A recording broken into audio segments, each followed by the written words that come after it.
नमस्कार। सुनो कहानी श्रृंखला के अंतर्गत प्रस्तुत है कहानी धन्नो, जिसकी लेखिका हैं अमृता प्रीतम जी। वह तब की बात है जब सफेद रुपया चांदी का हुआ करता था और पंजाब के गांवों में अठन्नी को धेली कहते थे और चवन्नी को पौली। और धन्नो मौसी कहा करती थी, औरत को तो परमात्मा ने शुरू से ही धेली बनाया है। रुपया डबल तो कोई कर्मों वाली होती है जिसे मर्जी का मर्द जुड़ जाए, पर वह तो न किसी ने देखी है न सुनी है। घर घर धेलियां ही धेलियां हैं। बस 2-3 पौलियां जनी और दुनिया से लद गईं। कितना मुंह फटा हुआ है धन्नो का। कभी कोई पीठ पीछे कह देती, पर धन्नो के सामने गांव की सब औरतें दांतों के नीचे जीभ दिए रखती। सबको याद था कि एक बार शाह की केसरों ने यही बात धन्नो के मुंह पर कही थी, तो धन्नो ने उसकी वह गत बनाई थी कि भगवान ही बचाए। कहा, तुम सिले मुंह वालियां अच्छी हो और मैं मुंह फटे वाली बुरी। धेली तो रात को, बहन केसरो तेरी भी वैसी ही टूटती है जैसे मेरी। फिर धन्नो ने गांव की एक एक औरत का दबा ढक्का खोल दिया था।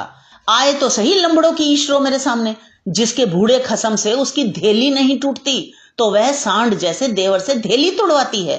और चीमियों की बलवंतो किसे भूली हुई है, जो कै करती हुई डोली में से उतरी थी और 7 महीनों में लड़का जन धरा। और वडेयों की करतारो, जिसने 4 बरसों से मर्द का मुंह नहीं देखा था और मेथी के बीज काढ़ काढ़ कर पीती थी। और धन्नो को औरतें कजैल नहीं लगी थीं।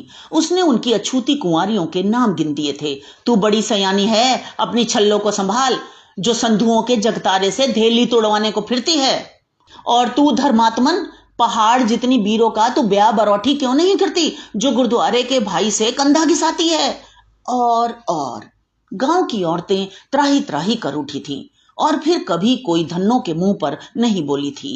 वैसे भी उन्हें धन्नो से गरज रहती थी। लड़के या लड़कियों के गले पड़ जाते, वे 100 बनफशे और सौंफ उबाल कर पिलाती, पर महीना महीना बच्चों के गले पड़े रहते। बच्चों के गले में से ग्रास ना लंघता, हल हला कर बुखार चढ़ जाते और औरतें हार कर उंगली पकड़े धन्नो के दरवाजे पर जाती। ले रे, मौसी को कह तेरा गला मले। और धन्नो गर्म घी में एक अंगूठा और एक उंगली डुबोकर जिस बच्चे का गला मलती, वह दूसरे दिन भला चंगा हो जाता। गले मदाना भले, धन्नो हंसकर जब कहती तो पता लगता था कि धन्नो खत्री मदानों के जन्मी पली थी।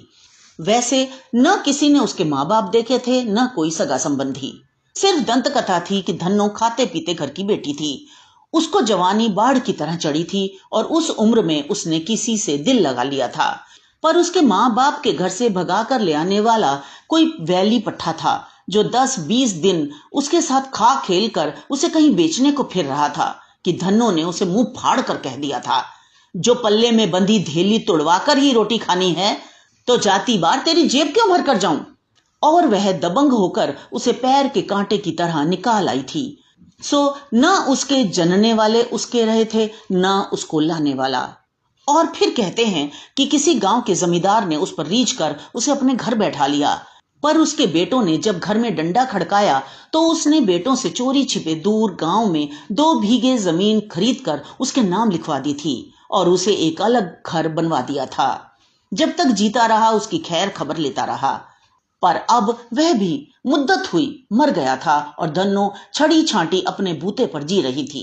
वैसे चाहे वह अपने मुंह से कह लेती थी, काहे की चिंता है बेबे, धेली पल्ले बांध रखी है, कमी बेशी आई तो तुड़वा लूंगी।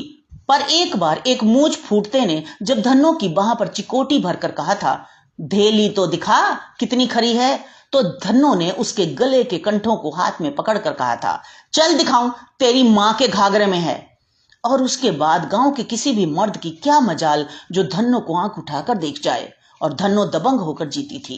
अब उम्र चाहे ढल रही थी, पर उसकी नाक की लौंग अब भी उसके स्वभाव की तरह चमक मार रही थी। आंखों के सामने खेतों में हल चलवाती थी और खतरानी होकर भी जाटनियों की सी अकड़ में जीती थी। एक बार धन्नो को मियादी बुखार आ गया। वैसे 21वें दिन टूट गया था, पर धन्नो का अपनी उम्र पर से भरोसा उठ गया था।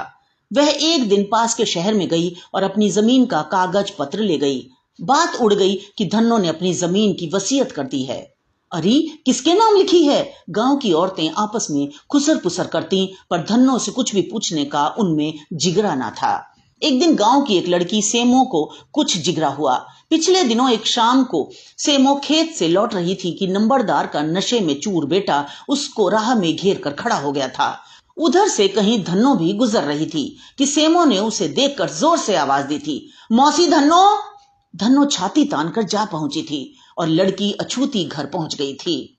सेमो ने उसी दिन के दावे पर एक दिन धन्नो से पूछा, अरे मौसी, सुना है तूने अपनी जमीन किसी के नाम कर दी है? धन्नो खींच गई, अरे भांजी, तुझे मौसी की याद आ गई?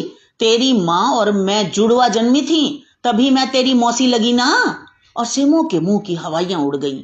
वह हकलासी गई और कहने लगी, गुस्सा क्यों करती है मौसी? लोग कहते हैं भाई कि तूने अपनी जमीन गुरुद्वारे को दान दे दी है। मैंने तो सीधे सुबह पूछा था, वैसे तो तूने नेक काम किया है। धन्नो आग बबूला हो गई। गुरुद्वारे का भाई मुस्टंडा पहले ही वो तेरे हलवे खाता है, उसके हलवे पूरे के लिए तुम्हारी माएं जो हैं, ये तुम्हारी मौसी ऐसे नेक काम नहीं करती। और सेमो कान लपेट कर चली गई थी और फिर धन्नो से कुछ पूछने का किसी का हिया ना हुआ। धन्नो ने जैसे अपनी किस्मत बूझ ली थी, शायद अपनी उम्र के दिन भी बूझ लिए थे। उसे कुछ दिन बाद फिर मियादी बुखार चढ़ा आया। इस बार सारे गांव को उसके बचने की आशा न रही। एक दिन गांव की एक सयानी उम्र की औरत ने हिम्मत बटोरी। इस औरत को गांव वाले जीवी भगतानी कहते थे। छोटी उम्र में विधवा हो गई थी और बड़े जत सत से जीती थी। उस पर अभी तक किसी ने उंगली नहीं रखी थी। यह जीवी भगतानी जब धन्नो की खबर लेने आई तो धीरे से धन्नो से कहने लगी, जो गुजरी सो गुजरी धन्नो, अब आखिरी वक्त पछतावा कर ले तो भी कुछ नहीं बिगड़ा। कहते हैं जिसने कहा था राम का नाम नहीं लेना, उसके मुंह से मरा मरा कहाकर अगलों ने उसे परमात्मा से बख्शा लिया।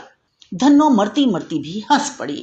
कहने लगी, भगतानी क्यों मेरी चिंता करती है? धर्मराज को हिसाब देना है, दे लूंगी। यह धेली जो पल्ले बांधी हुई है, धर्मराज से कहूंगी ले तुड़वा ले और हिसाब चुकता कर। और जीवी भगतानी कानों में उंगलियां देती धन्नो के पास से लौट आई थी। और फिर दूसरी दोपहर को धन्नो मर गई। धन्नो के चौथे के बाद जब गांव के लोगों ने उसका संदूक खोला, उसमें से उसकी वसीयत का कागज मिला। धन्नो ने अपनी जमीन गांव की पाठशाला के नाम कर दी थी और लिखा हुआ था, मेरी एक ही चाह है कि 4 अक्षर लड़कियों के पेट में पड़ जाएं तो उनकी जिंदगी ख्वार ना हो। तो ये तो थी कहानी। मुझे आशा है आपको पसंद आई होगी। इसे लाइक करें, दोस्तों के साथ शेयर करें और सब्सक्राइब करना बिल्कुल ना भूलें। तो मिलते हैं अगली रोचक कहानी में। धन्यवाद।